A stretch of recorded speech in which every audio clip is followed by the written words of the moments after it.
बुद्धं नमामि। नमो बुद्धाय, नमो अशोकाय, नमो भीमाय। इस बौद्ध परिषद में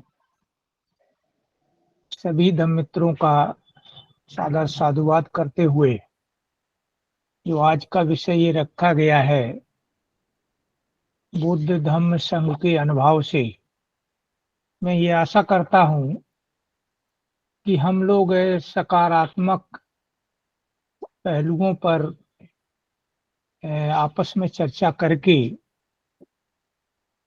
बौद्ध जो संप्रदाय है या धार्मिक संप्रदाय है या समाज है, उसकी कानूनी पहलू के हिसाब से हम क्या कर सकते हैं वो हमें करना है। साथियों, जैसा कि ज्ञात है, इसकी भूमिका में कि समाज में बहुत सारे पहलू अलग अलग होते हैं। सामाजिक पहलू एक अलग होता है, व्यक्तिगत पहलू एक अलग है, नेशनल पहलू एक अलग विषय है, धार्मिक पहलू भी एक अलग विषय है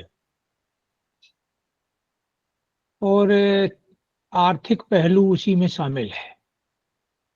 राजनीतिक पहलू भी उसी में प्रभावित करता है, वो भी शामिल है। तो मोटे तौर पे ये प्रश्न उठता है कि बौद्धों का कानूनी मामला या पहलू क्या है, क्या स्टेटस है। क्योंकि ब्रिटिश गवर्नमेंट के समय से या आजाद भारत में गणतंत्र भारत के बाद, रिपब्लिक इंडिया बनने के बाद विभिन्न समाज की कानूनी और संवैधानिक मान्यता क्या है।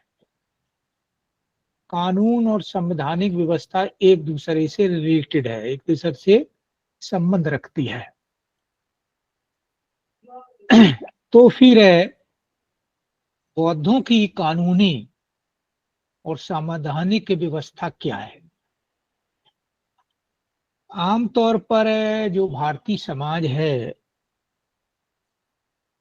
इतिहास को जब हम लोग टटोलते हैं, देखते हैं, पढ़ते हैं, हम लोग पढ़े लिखे लोग हैं, प्रबुद्ध लोग हैं, तो इतिहास हाई स्कूल इंटर तक पढ़ाया जाता है। हाई स्कूल 8वें दर्जे तो कम से कम पढ़ाया ही गया है।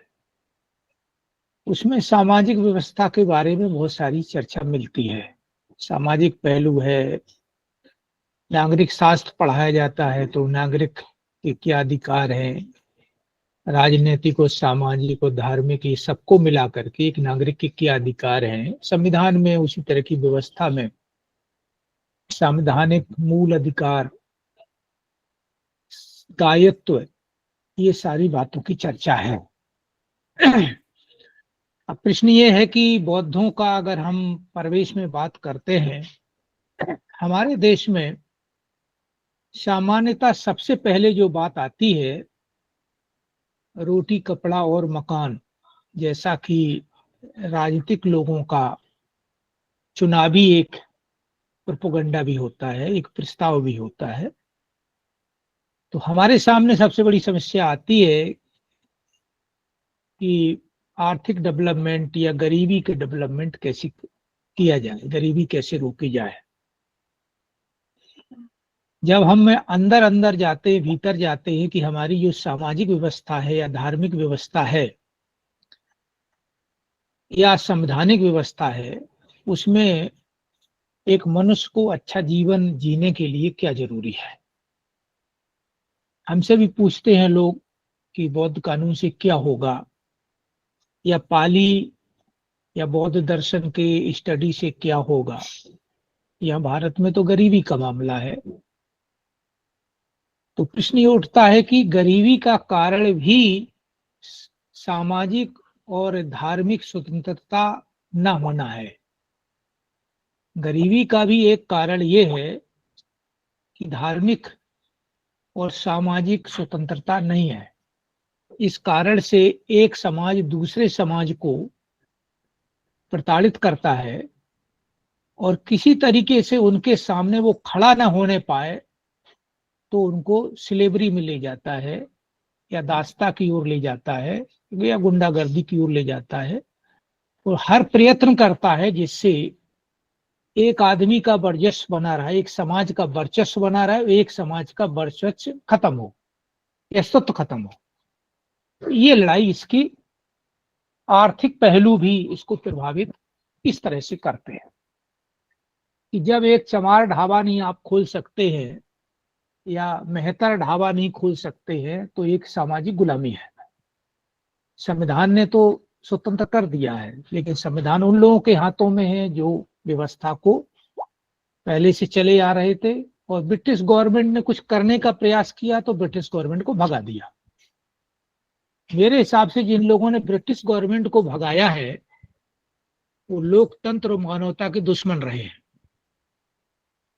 जिनका उल्लू सीधा नहीं हुआ है या वो कानूनी रूप में उस पर शिकंजा कस रहे थे कि कानून की दृष्टि में सब बराबर है, जो जैसा दंड अपराध करेगा उसको वैसा दंड मिलेगा। इस व्यवस्था ने अंग्रेजों को भगाने के लिए बाध्य कर दिया।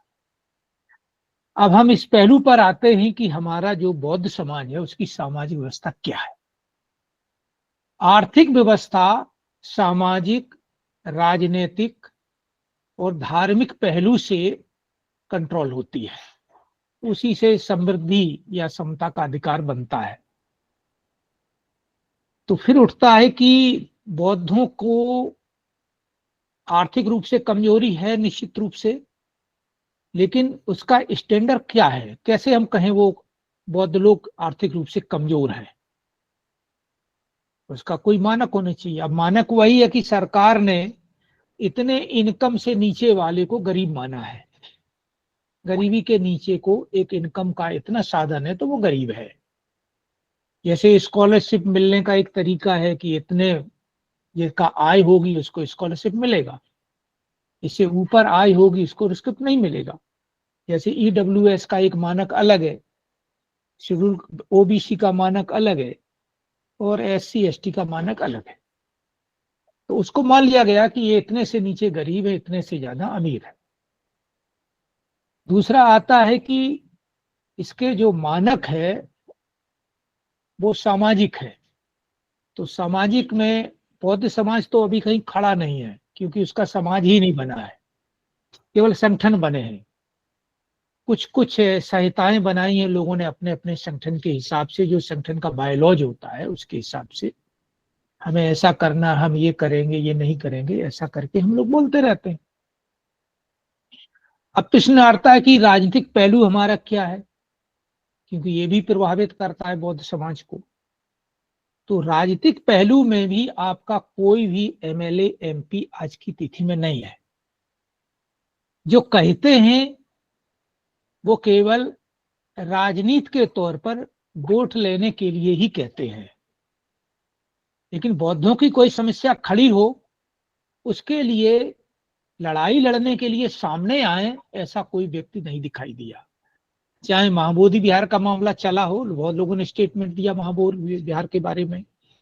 बौद्ध कानून के मामले में हम लोग कम से कम 6-7 सांसदों से मिले, लेकिन किसी ने कोई आश्वासन के अतिरिक्त कुछ कहा नहीं, हाँ देखेंगे, हाँ देखेंगे। फिर बाद में कुछ लोगों ने कहा कि बौद्ध कानून नहीं है तो क्या हुआ, बाबा साहब ने तो 1956 में ऐसा कर दिया था।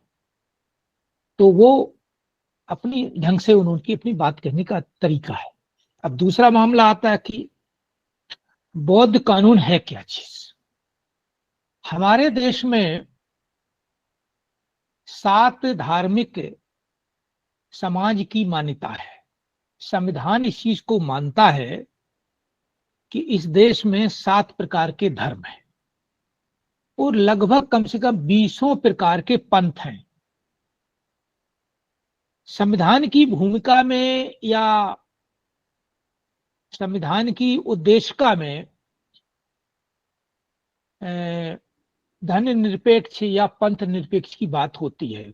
उस पर भी बहस कभी कभी छिड़ती है कि पंथ निरपेक्ष शब्द है या धर्म निरपेक्ष शब्द है, इसमें भी हम लोग उलझे रहते हैं।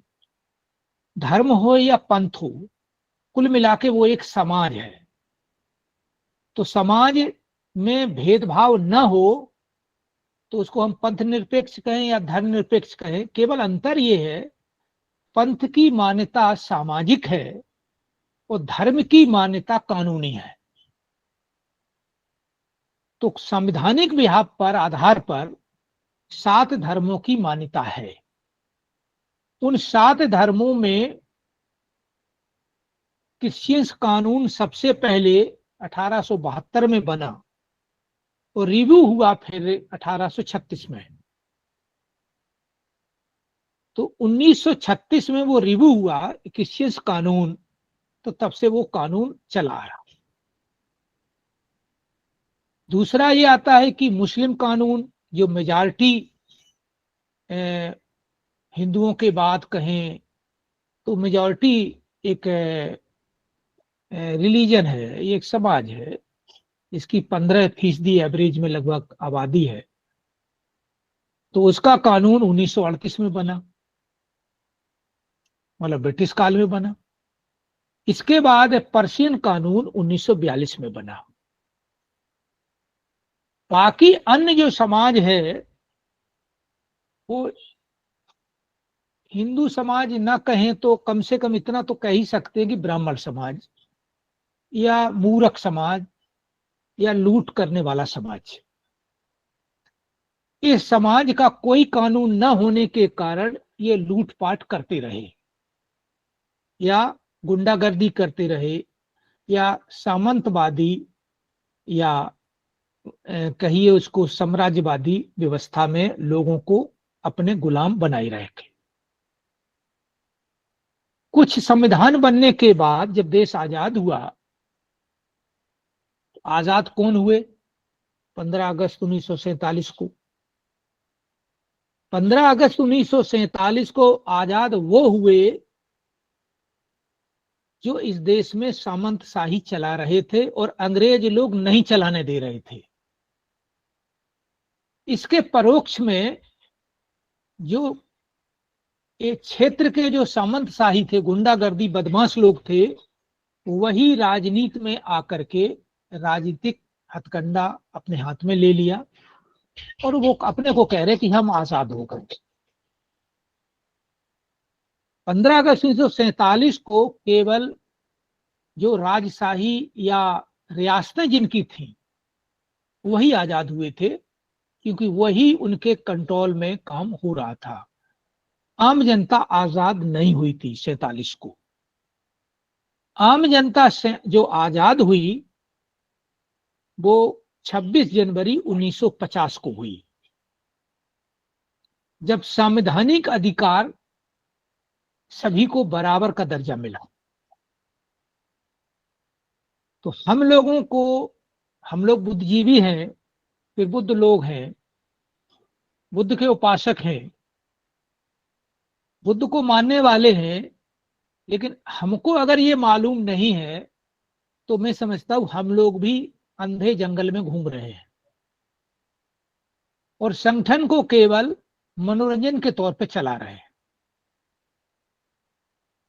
और उसी में खुश हो रहे हैं कि मैंने बहुत कर दिया, मैंने इतने बुद्धिस्ट बना दिए हैं, मैंने हमारे फलाने सम्मेलन में 20,000 लोग आए, 10,000 लोग आए। ये सब हम लोग करके और संतोष मन में कर लेते हैं कि हमने बहुत कुछ किया। निश्चित रूप से किया, ये भी नकारा भी नहीं जा सकता, लेकिन कानूनी रूप में आप कहां पर हैं? इस देश में संविधान का राज्य है। सामंतशाही राज तो 26 जनवरी 1950 को खत्म हो गया, लेकिन फिर भी हम उसे त्रस्त जरूर है। कहने का मतलब यह है कि संवैधानिक दायरे से सामंतशाही या अराजकता खत्म हो गई है, लेकिन व्यवहार में अराजकता नहीं खत्म हुई है, क्योंकि संविधान को भी उन्होंने अपने हाथ में लेकर के अपने ढंग से आपको हाँकना शुरू कर दिया है।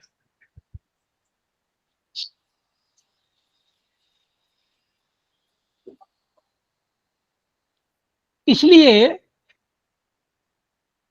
अब ये मानना पड़ेगा कि अभी भी जो संघर्ष का दौर किसी भी संप्रदाय या समाज के बीच में या बाहर एक समाज का दूसरे समाज से जो चल रहा है, निश्चित रूप से हम अभी आजाद नहीं है।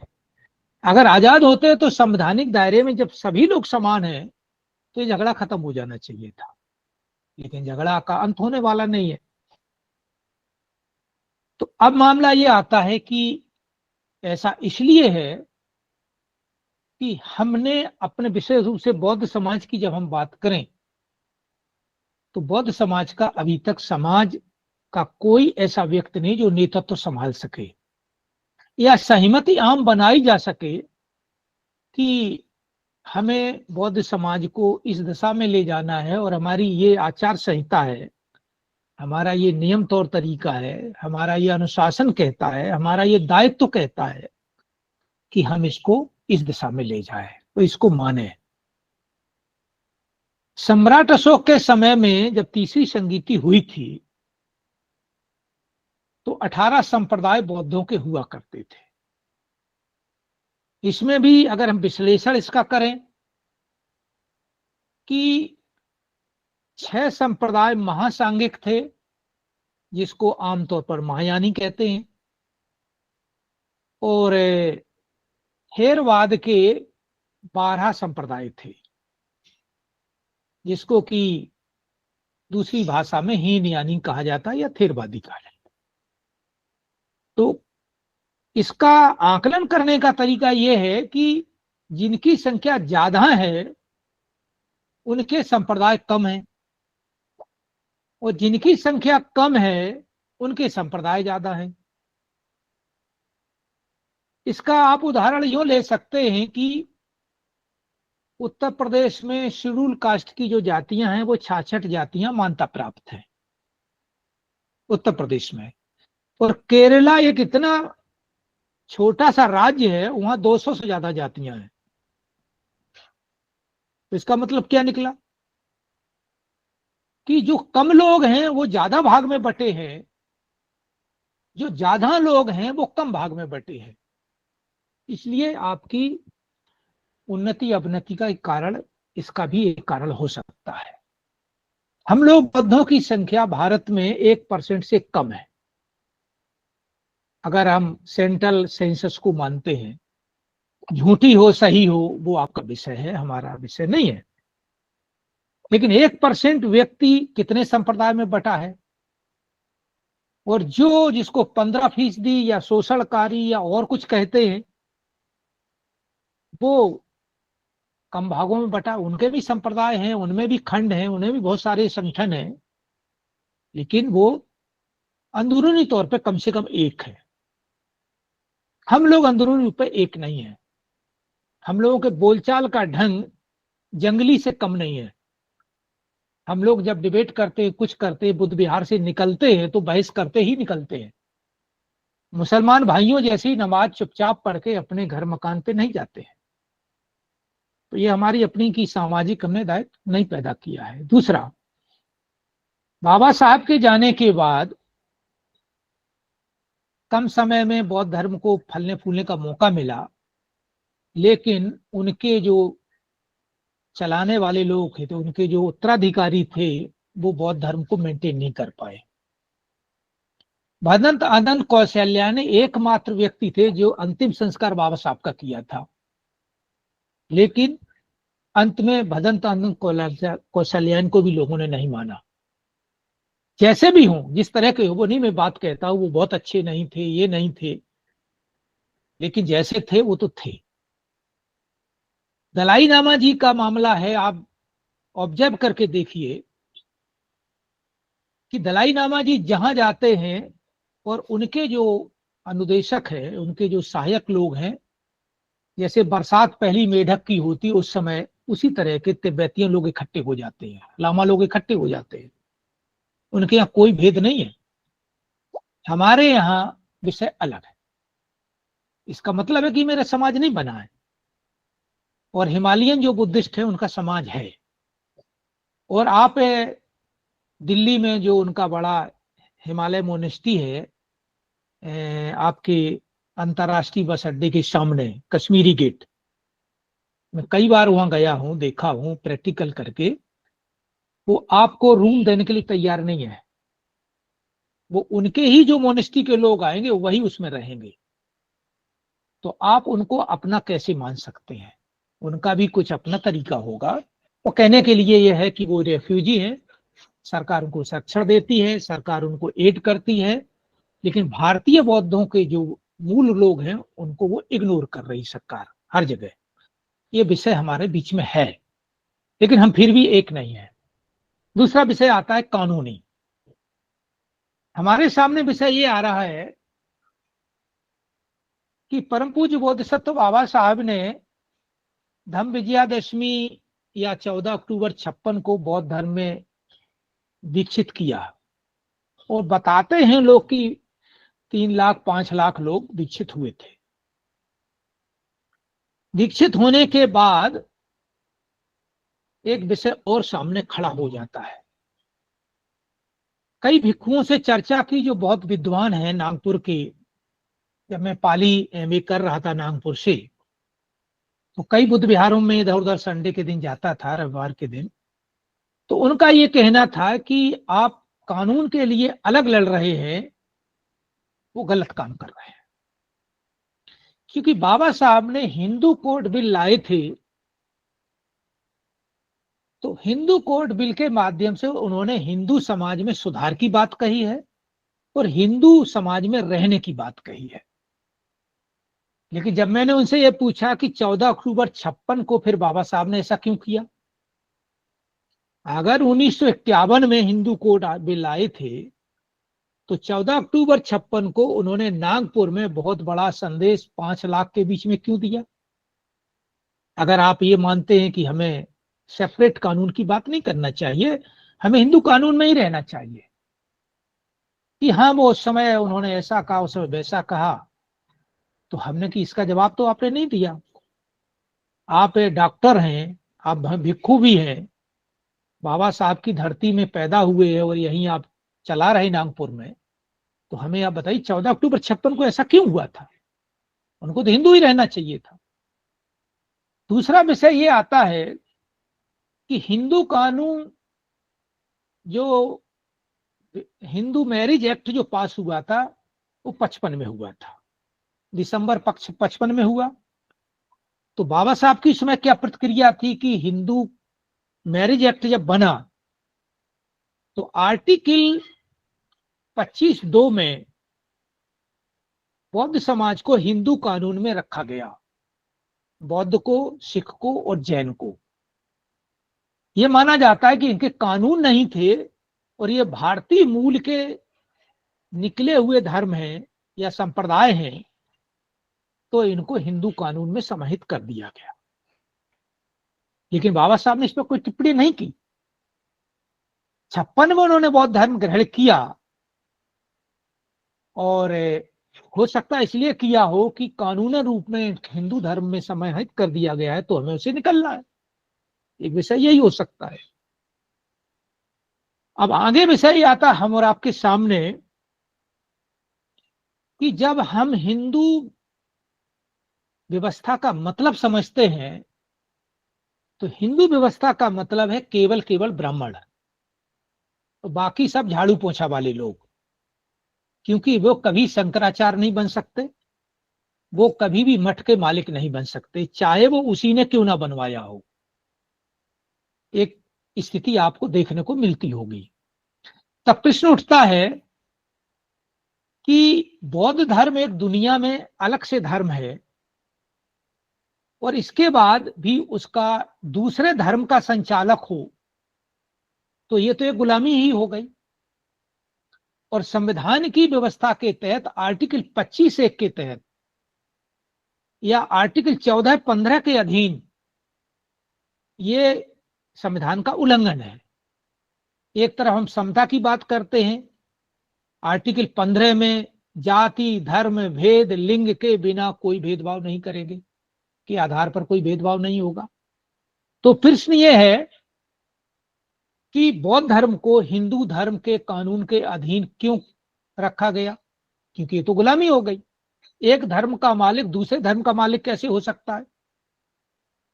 तो इस विषय पर चर्चा करते हुए हम लोगों को ये सोचना चाहिए कि क्या हम कानूनी रूप में अभी आजाद हैं? अगर इस देश में कानून का राज है तो कानूनी रूप में आप अभी भी हिंदू समाज के गुलाम हैं।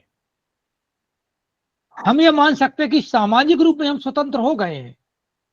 जब बाबा साहब अम्बेडकर ने 14 अक्टूबर 56 को हिंदू धर्म से बाहर निकलने की बात ही नहीं की, बल्कि 22 प्रतिज्ञाएं भी दी कि इसको हम बिल्कुल नहीं मानेंगे। जो 5-6 धाराएं पहले आती हैं, इनके देवी देवताओं सहित अन्य चीज को मैं नहीं मानूंगा, और बौद्ध धर्म को मानूंगा, और बौद्ध धर्म के प्रचार प्रसार के लिए काम करूंगा, उसी तरह से काम करूंगा। अन्य बातों को, दूसरे धर्मों की किसी भी बातों को नहीं स्वीकार करूंगा। मोटे तौर पर उसका जो आशय निकलता है वो भी 3 भाग में है। ऊपर का अधम्म है, बीच का धम्म है, और बाद का सधम्म है। आगे मामला ये आता है, हम लोग बौद्ध धर्म को बहुत प्रकार से काम कर रहे हैं, बहुत से संगठन काम कर रहे हैं। बुद्धिस्ट सोसाइटी ऑफ इंडिया, जो कि बाबा साहब के द्वारा बनाई गई, इसके बाद उसका मुकदमा 25 साल तक चला। तो बुद्ध धम्म संघ की भावना कहां चली गई?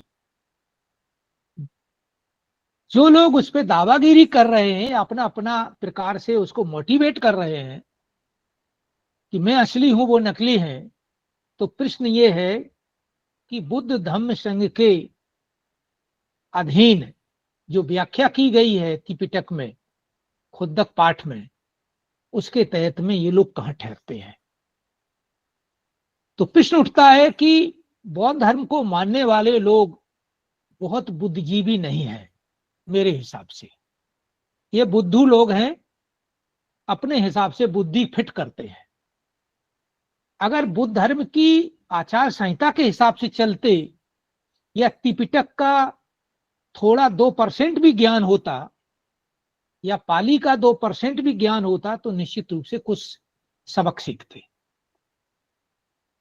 अब विषय ये उठता है दूसरी तरफ कि हमें हिंदू कानून में रहना है या बौद्ध कानून अलग से बनाना है। हम लोग जब 2016 में रिट पिटीशन दायर किए थे लखनऊ से ओर से, तो कुछ लोगों ने हमको ये आपत्ति जाहिर की थी कि आप लोग जो ये कानून का मसला कर रहे हैं, पहले हमें बौद्ध बनाना चाहिए लोगों को। पहले बौद्ध लोग आचार विचार तो सीख लें, तब हमें कानून की बात करना चाहिए। मैं कह रहा हूं, उनसे मैंने ये पूछा, एक ही प्रश्न पूछा, और आज आप लोगों से भी पूछ रहा हूं कि क्या संविधान में कोई ऐसा क्लॉज है कि जो ये कह सकता हो कि किसी धार्मिक या पंथ की आबादी इतनी हो जाएगी तो सरकार कानून बनाने के लिए बाध्य हो जाएगी, या कानून बनाने का रास्ता खुल जाएगा? किसी आर्टिकल में है? जो लोग हमसे ये कहते हैं कि पहले संख्या बढ़ाओ, मैं कह रहा हूं भैया, हम मुसलमान हैं, हमारा एक गांव में केवल अकेला घर है, लेकिन मैं मुसलमान हूं तो मुसलमान की तरह ही रहूंगा। अगर पूरे गांव में हम 2 बौद्ध हैं तो 2 बौद्ध बौद्ध की तरह ही रहेंगे वो, और रहना चाहिए। इसलिए उन्हें कानून या संरक्षण की आवश्यकता है। तो इसलिए अगर कानून उनका नहीं है तो जिनका कानून होगा उसके अधीन उनको गुलामी में रहना पड़ेगा। जब कोई मामला आएगा, उसकी हिस्सेदारी का मामला आएगा, उसकी स्वतंत्रता का मामला आएगा, उसके मान सम्मान का मामला आएगा, तो जो इसका मालिक है वही तो उसको स्वतंत्रता देगा। भले ही आप 20 साल किराए के मकान में रह रहे हो, लेकिन मकान आपका नहीं है, तो मकान मालिक जब चाहे तब निकाल के अलग कर देगा, या जैसा चाहेगा वैसे ही आपको मकान में रहना पड़ेगा। आप तोड़फोड़ नहीं कर सकते मकान में। तो हम लोग हिंदू धार्मिक व्यवस्था के गुलाम हैं, तो फिर हम बोधगया मंदिर की बात क्यों कर रहे हैं? हम और भी मोनेस्ट्रीज की बात क्यों कर रहे हैं कि हिंदू लोग उस पर कब्जा किए हुए हैं? अरे भैया, कानूनी मालिक तो वही है, हम लोग तो उनके गुलाम हैं, पैर छूने वाले लोग हैं। पहले दूसरे रूप में थे, अब तीसरे रूप में हो गए। पहले अधार्मिक रूप में थे, अब धार्मिक रूप में हो गए। तो प्रश्न ये उठता है, दूसरा विषय, कि जब 1972 में माइनॉरिटी कानून बना और माइनॉरिटी कानून के अंतर्गत 5 धर्मों को मान्यता दी गई। उन 5 धर्मों में मुस्लिम, ईसाई, पर्शियन, बौद्ध, सिख, इन 5 को मान्यता 1972 एक्ट में दिया गया। उस समय जैन समाज दूसरे समाज में था। 2014 में वो भी माइनॉरिटी का पार्ट हो गया। अब बहुसंख्यक बचा केवल हिंदू समाज। संविधान की व्यवस्था के तहत मैं बोल रहा हूं।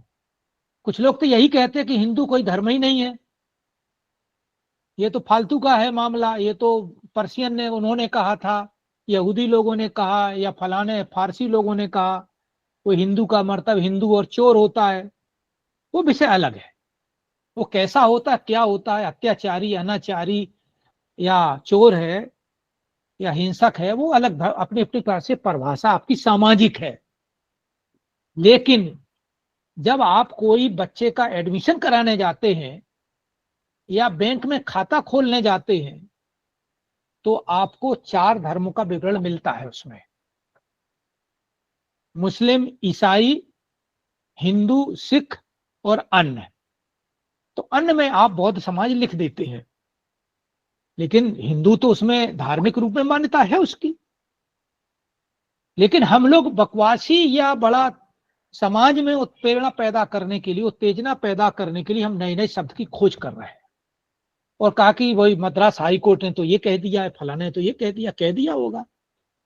लेकिन लिखा पढ़ी में बच्चे का एडमिशन लेने जाइए, वो तो उसमें सबको लिखा हुआ है, उसको तो नहीं हटा पाई आज तक।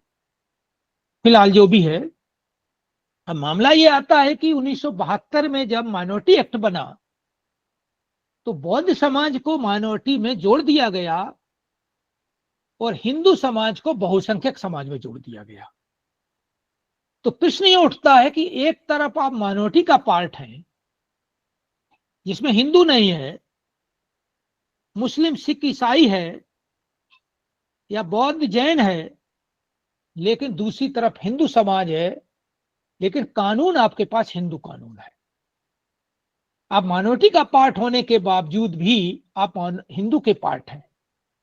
जब 1972 में जब ये बौद्ध समाज अल्पसंख्यक वर्ग में आया, तो हमारे किसी बौद्ध ने ये हिम्मत नहीं की कि जब हम माइनॉरिटी का पार्ट हो गए हैं तो आर्टिकल 25(2)(b) में, आर्टिकल 25(2)(b) में हम हिंदू धर्म के कानून में क्यों हैं, तो वहां से भी निकालो। फिर जब हिंदू सामाजिक रूप में हम हिंदू कानून से निकल आए हैं, सामाजिक रूप में जब हिंदू व्यवस्था से हम निकल आए हैं और निकल करके माइनॉरिटी का वर्ग में हमको समाहित कर दिया गया, तो फिर कानून रूप में आर्टिकल 25(2)(b) में हम हिंदू कानून से गवर्न क्यों होते हैं?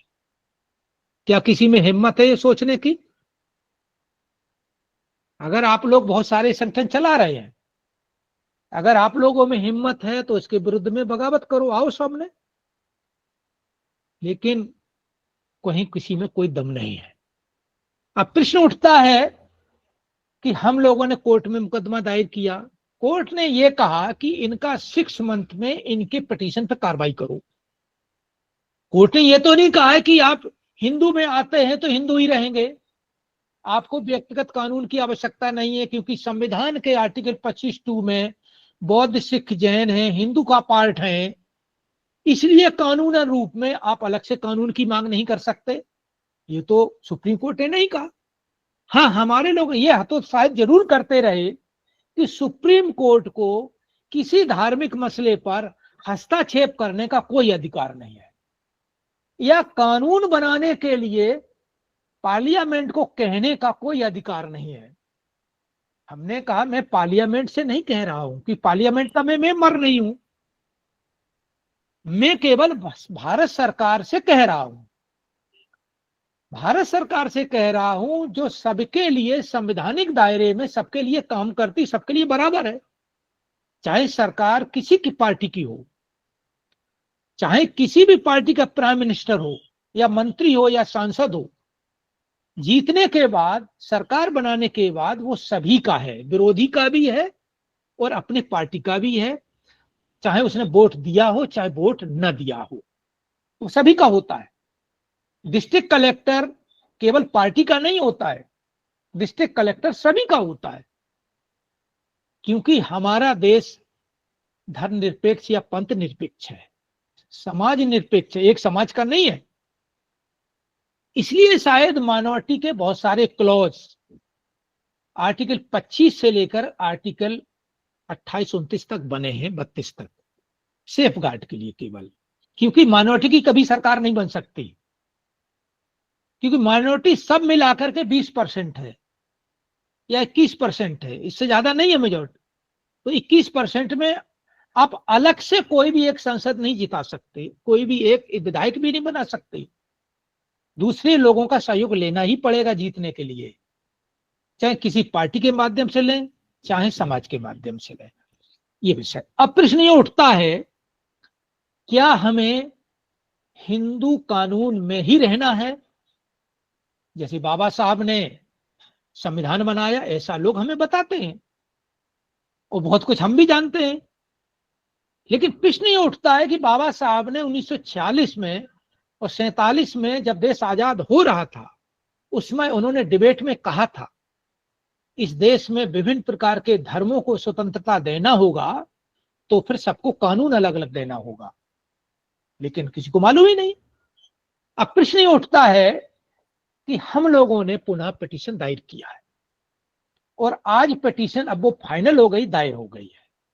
कुछ आपत्तियां आई थी कि बाबा साहब की डिबेट जो आपने 46, 47, 48 की शामिल की है कि बाबा साहब ने ऑलरेडी इसका समर्थन किया है, तो फिर ये गलत है, इसका प्रूफ दिखाइए। तो प्रूफ दिखाया गया तो मान गए। अंत में बहुत से डॉक्यूमेंट्स कुछ फेक थे, वो उन्होंने कहा इसकी आप सही कॉपी लगाइए, तो सही कॉपी लगाई गई। इसके बाद वो आज सबमिट होकर के फाइनल हो गया है। अब वो मुकदमा की डेट पड़ेगी तब पड़ेगी। हमारे कुछ भाई इसका विरोध कर रहे हैं, क्योंकि दो पैर की पहलू में देख रहे हैं कि भाई इसमें जो all India action committee Buddhist personal law के माध्यम से पिटीशन होनी चाहिए थी, उस समय कोशिश करके ये की गई थी कोई सामाजिक जो रजिस्टर्ड संस्था हो या मान्यता प्राप्त संस्था हो, वो अगर इसको लड़े तो ज्यादा ठीक रहेगा, ऐसा वकील का कहना था। इस आधार पर आनंद फानन में बौद्ध पर्सनल लॉ एक्शन कमेटी का फॉर्म दे करके वो ट्रस्ट रजिस्ट्रेशन कराया गया। रजिस्ट्रेशन कराने के बाद वो नंबर उनको दिया गया, उस आधार से केस फाइल हुआ 28-29 अक्टूबर को।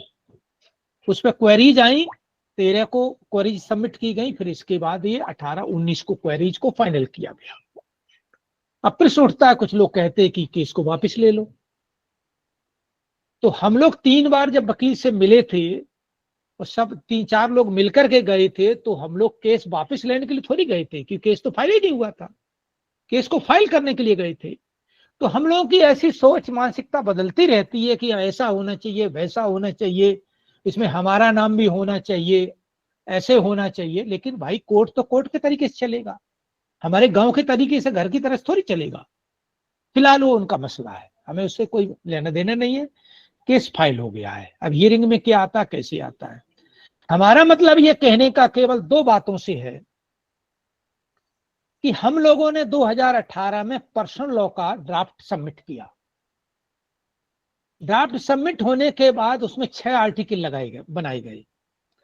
पहला है बौद्ध दर्शन, जिसमें बौद्ध फिलॉसफी क्या कहती है और बौद्ध फिलॉसफी अन्य हिंदू फिलॉसफी से कैसे डिफर है। जैसा कि बुद्धा इस धम्मा में एक अध्याय पूरा आता है कि बुद्ध के काल में कौन कौन से मान्यताएं थी, कौन कौन से लोगों की थीसिस चल रही थी, हैं? उसमें निगटनाथ की भी चल रही थी, केस कंबल की भी चल रही थी, और दूसरे भी चल रही थी, कई लोगों की, 5-6 लोगों विद्वानों की। तो उनका अपना मामला था। उस बिहाफ पे बुद्ध ने अपना संदेश दिया कि ये ऐसे है और ये हमारा मार्ग ऐसा है। तो वो फिलॉसफी पूरी सबमिट की गई है, मतलब 30 सरल से लेकर के और आपके सतीपट्ठान तक, ये सारी क्लॉजेस को उसमें रखा गया है। दूसरा विषय आता है कि आपका तीर्थ स्थान या पावन स्थल कौन कौन से हैं जो प्राचीन कालीन हैं, उन स्थलों को रखा गया है पार्ट करके उसी फिलॉसफी में। दूसरे नंबर पर मैरिज एक्ट। तो मैरिज एक्ट को कैसे आप मैरिज करेंगे जो वैलिड आप स्वीकार करेंगे, तो उसकी सामान्य रूप में रूपरेखा ये रखी गई है कि बुद्ध की स्टैचू या फोटो, सम्राट अशोक या बोधिसत्व बाबा साहब की स्टैचू, या अन्य जो बोधिसत्व क्षेत्रीय वाइज जिनको आप मानते हो, क्योंकि लामा लोगों के बहुत सारे क्षेत्रीय हैं, तो वो उनको एक्सेप्ट करके रख सकते हैं। और इसके बाद एक आचार्य उसको जो गार्जियंस हैं उसकी सहमति लेंगे, इसके बाद कुछ सूत्रपाठ होगा, और इसके बाद लड़का लड़की से पूछा जाएगा कि आप सहमत हो, कि हम सहमत हैं। इसके बाद एक दूसरे को पति पत्नी स्वीकार करेंगे, और इसके बाद जयमाल करेंगे। इसके बाद सूत्र पाठ के बाद मंगल कामना के बाद वो संपन्न मान ली जाएगी। ऐसा इसमें रखा गया सामान्य तौर पर। बाकी एक लाइन लिख दी गई है कि क्षेत्रीय आधार पर अगर कोई मान्यता है तो बुद्ध धर्म के नियमों के विरुद्ध न होते हुए उसको स्वीकार किया जाएगा।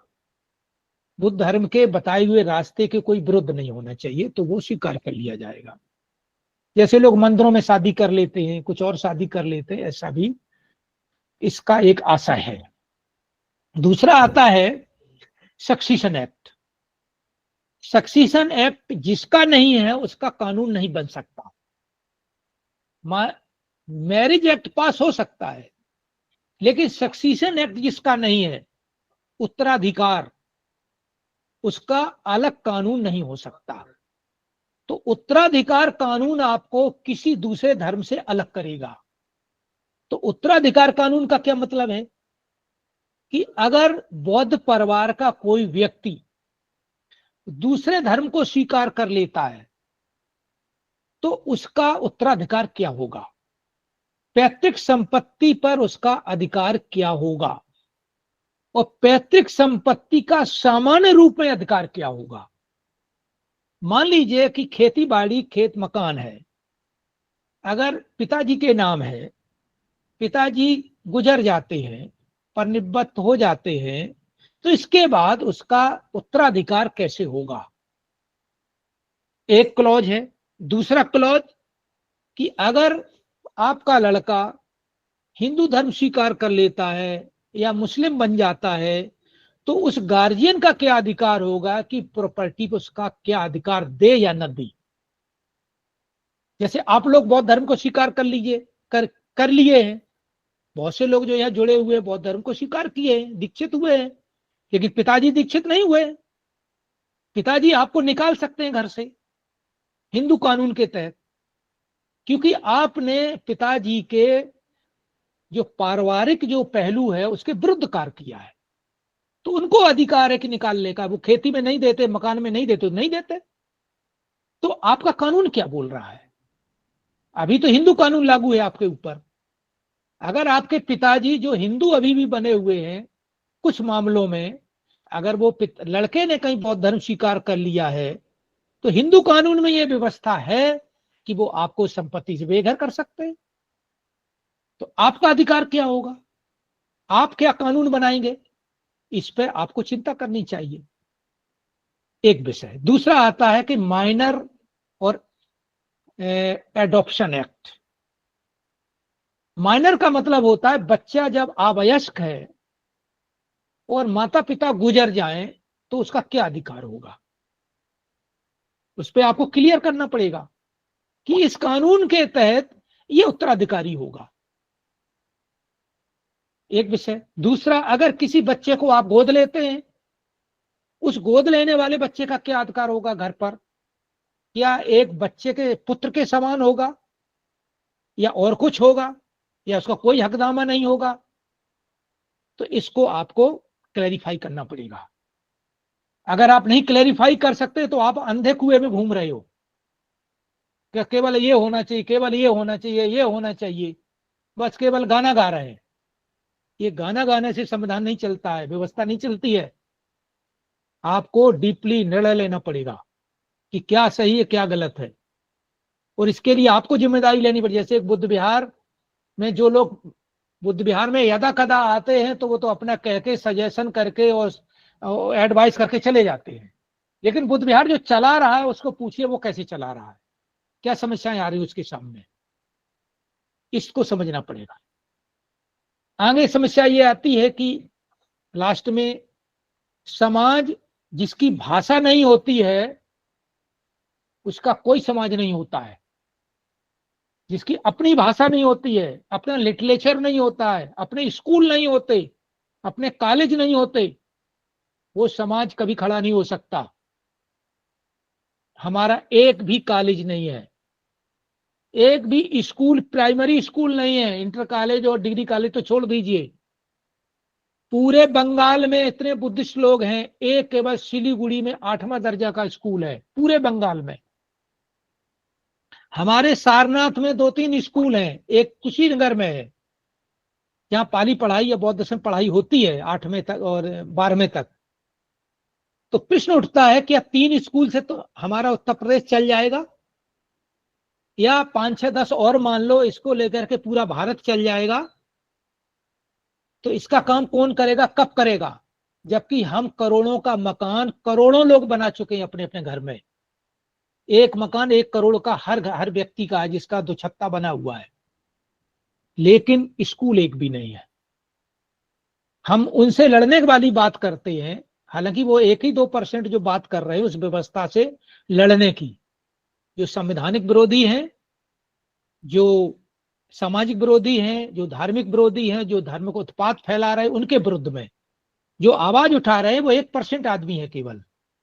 लेकिन फिर भी 1% भी हम लोग हजारों बांटों में बटे हुए, एक स्थिति है। दूसरा, शमशान घाट आपका कहां पर है? क्योंकि शमशान घाट मुसलमानों का अलग है, क्रिश्चियंस का अलग है, पर्शियन का अलग है, उनकी व्यवस्था अलग है, लेकिन बौद्धों का कानून कहां है? बौद्धों का संवैधानिक शमशान की स्थिति क्या है? हालांकि माइनॉरिटी कमीशन ने कई बार डिस्ट्रिक्ट कलेक्टर को डायरेक्टेड किया है कि इनको अलग से जगह दी जाए, लेकिन जब तक कानून नहीं बने, जिस दिन कानून बनेगा उस दिन उनको देना ही होगा, नगर पालिका को या पंचायत को ये देना ही होगा, चाहे आपके पूरे पंचायत में एक घर क्यों ना हो। लेकिन उसको चलाएंगे कैसे? झाड़ू पोछा कौन लगाएगा शमशान घाट पर? वहां बैठेगा कौन? घर वाले बैठने नहीं दे रहे, घर वाले शमशान घाट में जाने नहीं दे रहे कि भूत न लग जाए, वहां पर कोई आत्मा न चली जाए अंदर। तो प्रश्न ये उठता है कि क्या जिम्मेदारी हम संभालने के लिए आगे हैं? कानून जिस दिन बनेगा ये जिम्मेदारी संभालना ही पड़ेगा, और नहीं तो गप मारने से केवल समाज बनने वाला नहीं है। अब हम, चूंकि समय जो दिया गया था उसका समाप्त होने वाला है, मैं चाहूंगा कि कानूनी रूप में हम लोग प्रचार प्रसार में बहुत कुछ किए हैं और कर भी रहे हैं, लेकिन इतना पर्याप्त नहीं है। लेकिन कानूनी रूप का दायित्व तो अगर आपको सौंप दिया जाए तो उसके क्षेत्र में हम कहां खड़े हैं? तो इन जो मैंने 4-5 बातें बताई हैं, हम लोग सम्मेलन में तय कर रहे हैं। 10,000 लोग ये तय नहीं करते। संवैधानिक कमेटी में केवल 7 ही आदमी थे और उसमें 3 ही आदमी बैठ के काम किए थे, या कुल मिला के 1 ही 2 आदमी काम किए थे, तब संविधान की व्यवस्था बनी थी। हजारों लोगों में निर्णय नहीं होता है। निर्णय 2 ही 4 लोग मिलकर लेते हैं, फिर वो दूसरों को बताते हैं, लेकिन हम सुनने के लिए तैयार नहीं है कि आप कौन होते हो बताने वाले हमको। हमारे इतने मेंबर हैं, हमारा इतना बड़ा तरीका है, हमारा इतना बड़ा स्कोप फैला हुआ है, तुम कौन होते हो बोलने वाले। तो ऐसी व्यवस्था है, तो फिर लामा साहब से ही, दलाई लामा साहब से ही सीखिए। फिर वो तो ये कहते मैं तो रेफ्यूजी हूं, मैं तो इस मामले में, भारत के मामले में कुछ बोल नहीं सकता हूं, वो तो आपका मामला है, आप करिए। सरकार केवल उनको सरल दिए हुए हैं, मंत्री का दर्जा दिए हुए हैं। तो जितना चैरिटेबल ट्रस्ट में, फंड में जो आता है सांस्कृतिक डिपार्टमेंट द्वारा, वो उनको देते हैं एवज में, कि बौद्ध धर्म का जो सबसे बड़ा जो इस समय गुरु हैं वो दलाई लामा जी हैं। दलाई लामा जी हैं, आपका कोई है नहीं है, तो आप भी रिफ्यूजी हैं, आप भी अछूत ही है एक तरह से, आप भी तो इसमें अछूत है। तो कुछ नहीं उठता, इस क्या है हमारे पास। जिस दिन कानून बना तो जितने हिमालयन बुद्धिस्ट हैं वो कानून के दायरे में आएंगे। उनकी जो हलवा पूड़ी चल रही ब्राह्मणों से मिलकर के, वो उनको खत्म करनी पड़ेगी। बिजनेस करने के लिए केवल आते हैं सर्दियों में, इसके बाद लौट जाते हैं, बाकी आप लोगों से कोई लेना देना नहीं उनका। हालांकि हमारा कोई उनका प्रतिरोध या प्रतिशोध नहीं है, लेकिन बुद्ध धर्म समता व्यवस्था के लिए काम कर, धम्म बुद्ध धम्म संघ की जो भावना है उसके विरुद्ध अगर हम चलते हैं तो कोई भी कितना हो तो उस पर हमें बोलना पड़ेगा, हमको कहना पड़ेगा। नहीं बोलते हैं तो हम अछूत के अछूत ही रहे, फिर हम बोल ही नहीं सकते, चाहे यहां हो चाहे वहां हो। हमारे 2 मालिक हैं इस समय, अल्पसंख्यक वर्ग में जो आयोग है या मंत्रालय है उसके अधीन मुस्लिम जो है कम्युनिटी, वो मेजॉरिटी कम्युनिटी है, तो वो हमारे माइनॉरिटी कम्युनिटीज के जो हम बुद्धिस्ट लोग हैं उसके साथ वो भाईचारा नहीं जोड़ती कभी भी। तो हम इसके भी गुलाम हैं, यहाँ पर माइनॉरिटी कम्युनिटी के, मुसलमानों के गुलाम हैं। उधर कानूनी रूप में हम हिंदुओं के गुलाम हैं, सामाजिक रूप में हम मुसलमानों के गुलाम हैं। जो माइनॉरिटी कमीशन या माइनॉरिटी डिपार्टमेंट या माइनॉरिटी मिनिस्ट्री के अंतर्गत हम उनके गुलाम हैं, लेकिन कानूनन रूप में संवैधानिक आर्टिकल 25(2) में हम हिंदुओं के गुलाम हैं। ये फैक्ट को स्वीकारना पड़ेगा। इस आधार पर कोई भी संपत्ति, चाहे निजी बुद्ध विहार आपका क्यों ना हो, वो आपका कानूनन नहीं है। जिस दिन वो चाहेंगे डंडा मार के आपको बाहर कर देंगे। इस त्रासदी को झेलने के लिए तो आप लोग तैयार रहें, नहीं तो ऐसे ही होता रहेगा। मैं अपनी बात समाप्त करता हूं। आप लोगों का अगर कोई क्वेश्चन है, आपका कोई विचार है, तो हमसे क्वेश्चन कर सकते हैं, उसका हो सकता है मैं आपको जवाब दूंगा।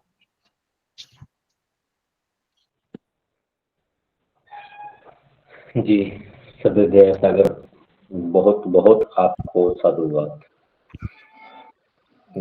निश्चित रूप से जो आपकी नॉलेज है इस विषय पर, वो एक उच्च सत्र की है, ऐसा मैंने महसूस किया। और कुछ भी उसमें बाकी नहीं है कि कुछ कहीं संदेह की कोई बात किसी के पास भी रहे, क्योंकि आपने पूरे तरीके से, चाहे वो एक स्पष्ट शब्दों में कहा, अगर किसी को अगर कड़वा लगे तो बात अलग है, लेकिन आपका जो स्पष्टवादिता थी ये बिल्कुल ऐसा ही है। और इस प्रकार से स्पष्ट रूप से बताया जाना भी चाहिए, ताकि हमें जो वास्तविक हकीकत जो है, वास्तविकता है, हम उससे परिचित हो सकें। मैं पुनः बीआरसी टीम की तरफ से आपको बहुत बहुत साधुवाद देता हूँ। आभार आपका बहुत बहुत। अब मैं निवेदन करूंगा हमारे सभी धम्मबंधुओं से जो जुड़े हुए हैं कि अगर आज तक आज की जो चर्चा हुई, सदय दया सागर बौद्ध ने जो हमें बताया, उसके बारे में अगर कोई किसी का प्रश्न है तो आप हैंड रेज करके पूछें,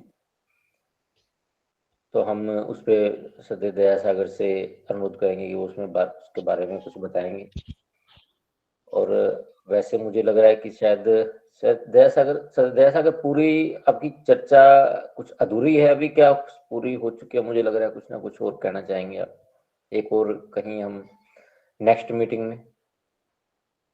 देखिए, इस संबंध में मोटी मोटी जो बातें हैं वो सारी बता दी गई हैं। और इस मामले को लेकर के मैं तमिलनाडु को छोड़ करके बाकी पूरे स्टेट में गया हूँ, लोगों की सहमति प्राप्त करने के लिए, लोगों का मत लेने के लिए। क्योंकि हमारे लोग ज्यादातर मीटिंगों में ये कहते हैं कि सबसे पूछ लिया जाए। तो सबसे का मतलब है बेवकूफ लोग हैं, उनसे भी पूछो तो वो क्या बताएंगे, या वैसे लोग इनसे भी पूछो। फिर भी मेरा दायित्व ये है कि चलो भाई किया जाए। तो मैं त्रिपुरा में भी गया, त्रिपुरा में भी बैठक लिया। इसके बाद डिब्रूगढ़ तिनसुकिया में भी मैं बैठक लिया, क्योंकि हमारे मूल लोग वहीं रहते हैं, पुराने लोग। दो प्रकार के लोग आते हैं कि हम लोग न्यू बुद्धिस्ट हैं, 56 के बाद के हैं, और वो लोग ओल्ड हैं जो 100 साल या 1000 साल पुराने हैं। तो उनका विचार क्या है? मामला तो लड़ना तो उनको चाहिए। जो पुराने लोग हैं जिनका कोई झंझट नहीं है, हमारा तो अभी झंझट यही है कि हम साबित नहीं कर पा रहे कि हम बुद्धिस्ट हैं कि नहीं है, या हम जातवादी व्यवस्था को लेकर चल रहे हैं और सब मामले चल रहे हैं, उसी पे हम लोग उलझे रहते हैं शब्द में। तो त्रिपुरा भी गया, तिनसुकिया भी गया, सिक्किम में भी गया, गंगटोक भी गया, तिनसुकिया भी गया, और इधर सिलीगुड़ी भी गया, जहां दलाई जो आपका आकाश लामा जी हैं उनके साथ में 2 बार बैठक हुआ। और ये बात बताई गई तो वो तैयार भी हुए कि हाँ कि ये बात बिल्कुल ठीक है। लेकिन मामला ये आया कि कहीं कानून का मामला अगर सुपर हो गया तो हमारे ब्राह्मणों से जो साठगांठ चल रही है, धंधा चल रहा है, वो फेल ना हो जाए।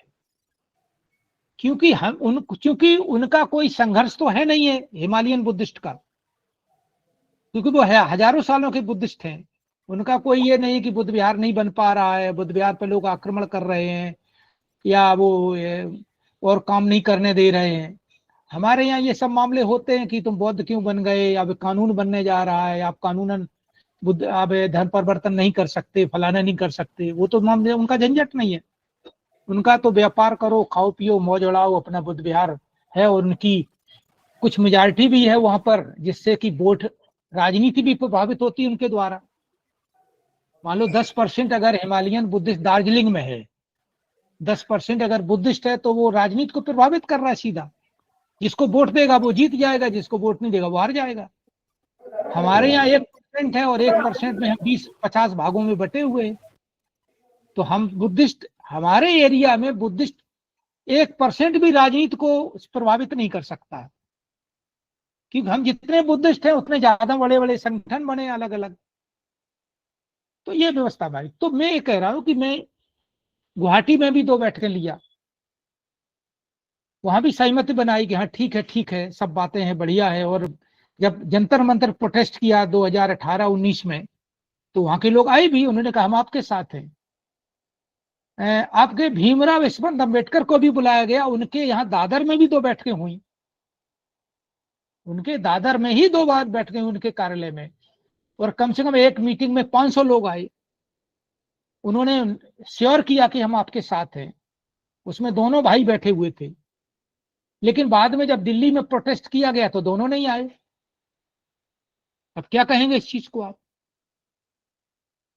इसी प्रकार से मध्य प्रदेश में भी कई बैठकें हुई, आपके दिल्ली में बहुत प्रकार से हुई, हरियाणा में भी बैठकें हुई, आप लोगों ने बुलाया, हम वहां भी गए, सब बातें हुई। अब प्रश्न ये उठता है कि क्या किया जा सकता है। हमारा मामला तो यही है कि मैं कर रहा हूं जितना हमारी अंदर शक्ति है। अभी जो केस फाइल किया हुआ है उसमें 80,000 रुपए हम लोग जमा कर चुके हैं। महाराष्ट्र के 2 लोगों ने 20,000 जमा किए हैं। वो कह रहे कि मैं केस फाइल नहीं करूंगा, मेरा पैसा वापस कर दो।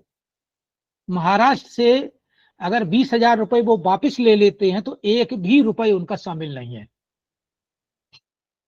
अब क्या करेंगे आप? हम महाराष्ट्र को पूजनीय मानते हैं, नागपुर को। नागपुर के बदौलत ही हम लोग खड़े दिखाई देते हैं, लेकिन वहां वो कह रहे कि हमें कानून की जरूरत नहीं है। तो प्रश्न अपना अपना है।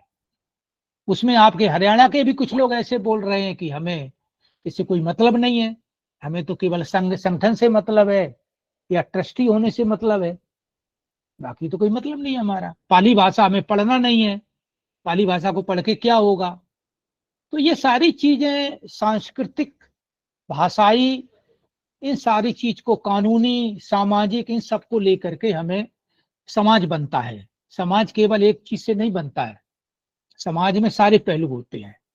तो वो हम अपनी कोशिश कर रहे हैं कि जो एक्ट, जो हमने अपना संवैधानिक जो एक्ट बनाया है या जो पर्सनल लॉ का ड्राफ्ट बनाया है, और पहले के जो मुकुंद खैरे जी थे, डीपी बरोड़ जी थे, उनसे मिल करके जो आईएएस लेवल के लोग थे, मिला करके ये सब बनाया गया है। अब रखा गया उसको, तो रखने पर हम लोग अपनी लड़ाई लड़ रहे हैं। अब देखिए क्या कोर्ट क्या डिसीजन करता है। सर, एक हमारा केवल ये फाइनल है कि जो लॉ मिनिस्ट्री है वो कहती है कि जब लॉ कमीशन ऑफ इंडिया की रिपोर्ट आ जाएगी तो उस पर हम विचार करेंगे, क्योंकि सुप्रीम कोर्ट ने ये ऑर्डर ये कर रखा है कि इनकी अपील पर आप 6 महीने के अंदर कार्रवाई करो। अगर कहीं जरूरत पड़ती है तो लॉ कमीशन ऑफ इंडिया की आप सलाह ले सकते हो, विधि आयोग की। विधि आयोग कह रहा है कि हमारे यहाँ कोई चेयरमैन नहीं है 6 साल से, मैं कोई कमेटी की बैठक बुला नहीं सकता हूं, कोई कमेटी गठित नहीं कर सकता हूं, बौद्ध कानून कमेटी, तो इसलिए मैं कोई रिपोर्ट सबमिट नहीं कर पा रहा हूं। इसलिए इस मामले में लॉ मिनिस्ट्री खुद ही जिम्मेदार है और खुद ही डिसीजन लगे करे, खुद ही निर्णय ले। तो इस केस को लेकर के हम लोग फाइल करने के लिए गए हैं कि न तो जब लॉ कमीशन ऑफ इंडिया गठित नहीं है, उसने अपनी रिपोर्ट ये सबमिट की है कि हमारे पास वही कमीशन का चेयरमैन नहीं है, मेंबर नहीं है, तो हम कमेटी बुलाकर के विभिन्न वर्गों के राय नहीं ले सकते हैं। उसमें कहा मुस्लिम भी बुलाए जाएं, हिंदू भी बुलाए जाएं, क्रिश्चियंस भी बुलाए जाएं, और शेड्यूल कास्ट के लोग भी बुलाए जाएं, और ट्राइबल लोग भी बुलाए जाएं, और उसकी सहमत के बाद ये आप कानूनी मामला तय करो और यूनिफॉर्म सिविल कोड को भी मामला लाओ। तो मैंने ये कहा कि यूनिफॉर्म सिविल कोड हमारा मामला नहीं है, हमने रिट पिटीशन में यूनिफॉर्म सिविल कोड नहीं मांगा है, ये तो सरकार का मामला है। वो विशेष रूप से बौद्ध कानून को, तो बौद्ध कानून को खत्म करने का तरीका है कि बौद्ध कानून ना बने। वो कह रहे कि मैं सारे कानूनों को एक कर रहा हूं। तो मेरा अभी जो लॉ कमीशन ऑफ इंडिया के साथ बैठक हुई थी इसे यूसीसी के मामले में, हम लोग 9 आदमी गए थे। मैंने ये कहा था कि भाई उसमें कि यूसीसी सरकार का मामला है, हमारा मामला नहीं है, हमारा मामला तो बौद्ध कानून है। और जब मेरा कानून ही नहीं है तो हमारे कानून को उस कानून में शामिल कैसे करोगे आप? हम तो जंगल में रह रहे हैं, हमारे पास तो मकान ही नहीं है, तो हम तो जंगल में रह रहे, भीख मांग फिर रहे हैं। तो जब मेरा कानून नहीं है तो मेरे कानून की समानता अपने कानून में कैसे जोड़ोगे? हम तो हिंदू कानून में आते। इसका मतलब है तुम्हारा षड्यंत्र है कि बौद्ध समाज सदैव हिंदू समाज में ही रहे, वो अलग कानून की बात ना करे। पहले हम अछूत के रूप में रहे हैं और इस मामले में हम कानूनी रूप में हिंदू कानून के अधीन रहें। हम इसको बर्दाश्त नहीं करेंगे। अगर आपको यूसीसी बनाना है तो पहले बौद्ध कानून पास करो, बौद्ध कानून पास करो, फिर बराबर में जितने कानून वाले लोग हैं, कानून वाले धर्म हैं, उन धर्म में समानता की बात करो। और समानता का मामला केवल यह है, जो आर्टिकल 44 की वो परिभाषा गलत निकाल रहे हैं। समानता यह है कि न्याय की दृष्टि में अगर कोई व्यक्ति अन्याय करेगा तो सारे धर्मों को बराबर की सजा मिलेगी। जैसे चोरी करोगे तो सारे धर्म के नागरिक पे समान अधिकार है, डकैती डालोगे तो समान कानून है, अनाचार करोगे, रेप करोगे तो उसके लिए कानून सब बराबर है। कानून धर्म के आधार पर आज की तिथि में भेदभाव नहीं करता कि तुम फलाने धर्म के लोग हो तो तुम्हें तो इतना करने का अधिकार मिले जो कभी ब्राह्मण समाज में मिला हुआ था। ब्राह्मण धर्म में ब्रिटिश काल में ब्राह्मण धर्म में जो उनको अधिकार मिला हुआ था कि ब्राह्मण कोई भी कर्म करता है या अपराध करता है तो अपराध नहीं माना जाएगा, इसी के विरुद्ध में उन्होंने कानून पास कर दिया ब्रिटिश गवर्नमेंट ने कि कानून की दृष्टि में सारे समाज, सारे धर्म, सारे व्यक्ति बराबर होंगे। इसी बात को लेकर के ब्रिटिश गवर्नमेंट यहां से भगाओ। इस बात को शुरू हुआ था जब पहले बंगाल के किसी ब्राह्मण को फांसी दे दी गई थी। तो हमारा मसला यह है कि वो रखा गया। अब यूसीसी की रिपोर्ट कैंसिल कर दी गई है, सारे धर्मों ने उसका विरोध किया है, मुस्लिम ने विरोध किया, क्रिश्चियन ने विरोध किया, सिख समाज ने विरोध किया, बौद्धों ने विरोध किया। अब वो मामला खत्म गया और चेयरमैन को सस्पेंड कर खत्म कर दिया है। 2 साल से कोई चेयरमैन नहीं इस समय। जब भी मैं चिट्ठी लिख रहा था 4 साल कोई चेयरमैन बनाया नहीं गया। 1 साल इन्होंने बनाया यूसीसी को लेकर के, तो यूसीसी का इतना ज्यादा विरोध हुआ उसने रिजाइन कर दिया। अब प्रश्न ये है कि इस समय कोई चेयरमैन नहीं है। अब प्रश्न हम लोगों का ये है कि हम कानून के अतिरिक्त अब कोई सहारा हमारा रहा नहीं है, क्योंकि 6 सांसदों से मिले, वो इस बात में कोई पार्लियामेंट में उठाने के लिए तैयार नहीं हुए। साउथ के 2 सांसदों ने मामला उठाया था फरवरी 24 में, और आपकी जो अल्पसंख्यक है मंत्रालय की मंत्री थी, उसने अपना जवाब दिया था, स्मृति ईरानी ने। उसने यही जवाब दिया था कि बौद्ध कानून ऑलरेडी पेंडिंग है, हमको बौद्ध समाज की ओर से रिप्रेजेंटेशन मिले हैं और मिलने के बाद उसको लॉ मंत्रालय को भेज दिया गया है। ये मामला लॉ मंत्रालय में पेंडिंग है। तो प्रश्न उठता है कि ये कैसे कह सकते हैं कि बौद्धों का कानून नहीं बन सकता।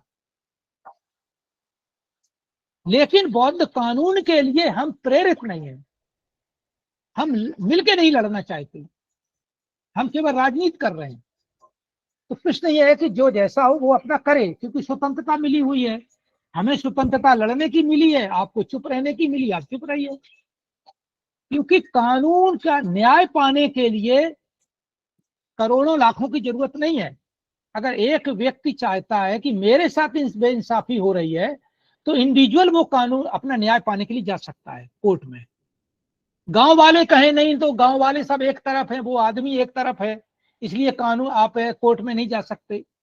गांव वाले एक तरफ बने रहे, लेकिन एक व्यक्ति अगर अपने फंडामेंटल राइट को लेकर के, अपने मूल अधिकार को लेकर के अगर इनजस्टिस हो रही है, तो वो कानून की शरण में जा सकता है। मैं कह रहा हूं, मैं बुद्धिस्ट हूं, मुझे लग रहा है कि हिंदू कानून में हमको समाहित करके मेरा अपमान हो रहा है। क्योंकि एक समाज का दूसरे समाज का व्यक्ति का कानून हमारे ऊपर लागू क्यों है, जब मेरा स्वतंत्र धर्म है। हम अपने मालिक अपने होना चाहिए, हमको दूसरा मालिक हमारा क्यों है। इस बात को लेकर के देखिए कि बहस क्या होती है। ये बहस ऑलरेडी जब सिख मैरिज एक्ट बना था, एक बिरेंद्र कौर नाम की महिला एक केवल कोर्ट में गई थी, और उसके सुप्रीम कोर्ट ने ऑर्डर जब किया तो सारी डिबेट हुई इसको, और बौद्ध समाज की लड़ाई ऑलरेडी उसकी डिबेट में है, शामिल है। बौद्ध समाज की जो डिबेट है, पूरी बहस है, उसके जब उसने रिट पिटीशन दायर किया तो वो सारी उसमें समाहित है। उसकी कॉपी हम लोग ने कहा सुप्रीम कोर्ट से निकलवाए, उसी आधार पर अपनी पिटीशन बनाए 2016 में, फिर इसके बाद उसको दायर किया। अभी भी जो रिट पिटीशन दायर की उसकी पूरी रिपोर्ट को सबमिट किया है कि ऑलरेडी ये ऑर्डर हो चुका है सिख कानून के तहत, जो उनका मैरिज एक्ट बना हुआ है। केवल सक्सीशन एक्ट न बनने के कारण आर्टिकल 25(2)B में अभी सिख धर्म लिखा मिलता है आपको। जिस दिन सक्सीशन एक्ट पास हो जाएगा, वो पेंडिंग है पार्लियामेंट में या मिनिस्ट्री में, पेंडिंग है। क्योंकि सिख समाज के लोग चमचागिरी में जुटे हुए, मंत्री मंत्रालय में बने केवल काम कर रहे हैं। वो भी प्लेटफॉर्म पर लड़ने वाला सिख समाज का एक भी गुरुद्वारा समिति का व्यक्ति नहीं है। गुरुद्वारा प्रबंधक समिति कितनी भी चल रही, हर जिले में चल रही, जहां जहां है, कोई भी ब्रजेंद्र कौर के साथ नहीं है। तो प्रश्न, हमारे देश की स्थिति ही ऐसी है कि सत्य की लड़ाई लड़ना हर आदमी की बस का काम नहीं है। तो मैं अपनी ताकत से लड़ रहा हूं। लोगों ने हमको कुल मिला के 30,000 का सहयोग किया है, बाकी 50,000 हमने जमा कर दिए। कि जब लड़ाई लड़ना है तो लड़ना है, अभी हमको 50,000 और जमा करना है। तो आप लोग क्या कर सकते हो वो आपका विषय है। अब हरियाणा वालों ने हमको 8,000 का दिया है, तो ठीक, उन्होंने 8,000 का सहयोग दिया, कुछ तो किया, विरोध तो नहीं किया कम से कम, यही संतोष की बात है। तो आप लोग भी देखिए कि आप इसमें क्या कर सकते हैं, क्या आपकी सहमति है, क्या विचार है। मामला तब सामने आया, आप बुरा न माने, कि जालंधर की बैठक जब पिछले मई में हुई थी, पिछले मई में जालंधर गया था, वहां के लोगों ने इसी डिबेट के लिए बुलाया। वहां उन्होंने, एक सज्जन ने बाबा साहब की संविधान की ओरिजिनल कॉपी दिखाई, जो हाथ से लिखी हुई थी। उन्होंने कहा कि बाबा साहब ने आर्टिकल 25(2)B में हमको हिंदू कानून में समाहित किया है, तो बाबा साहब से आप ज्यादा क्या होशियार हो, तो हिंदू समाज में रहने पे आपको परेशानी क्या है। तो मैंने कहा भैया फिर वो उन्होंने 56 में ऐसा क्यों किया, हमको हिंदू में ही रखना चाहिए था, क्यों हमें